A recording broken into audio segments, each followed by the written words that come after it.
დღეს ბოლნისის მუნიციპალიტეტში გაიხსნა ახალი თანამედროვე სტანდარტების ნარჩენების გადამტვირთვავი სადგური. იგი მიემსახურება ორ მუნიციპალიტეტს, ეს არის დმანისის და ბოლნისის მუნიციპალიტეტი.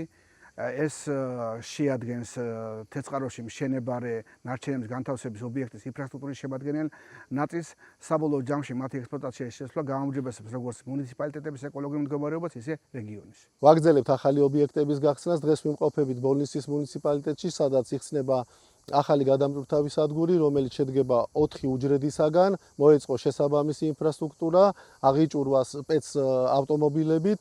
აღნიშნული ობიექტი მოემსახურება ბოლნისისა და დმანისის მუნიციპალიტეტებს, შესაბამისად დაიხურება ძველი ნაგავსაყრელი. მოგახსენებთ, რომ დღეს სოფლის მეურნეობის მინისტრის მოადგილესთან, ასევე მყარი ნარჩენების კომპანია მყარი ნარჩენების წარმომადგენლებთან და ადგილობრივი თვითმმართველობის ხელმძღვანელობასთან ერთად გავხსენით მყარი ნარჩენების ნარჩენების გადამზიდავი სადგური.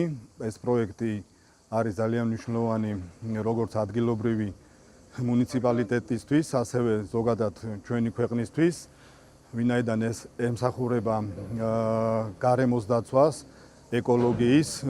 ბოლნისის მუნიციპალიტეტი უკვე შეიძლება ჩაითვალოს როგორც მწვანე მუნიციპალიტეტი, ვინაიდან აქ არ მოხდება არანაირი სახის დაბინძურება ნარჩენებისგან. ამ სადგურით ისარგებლებს ასევე დმანისის მუნიციპალიტეტი.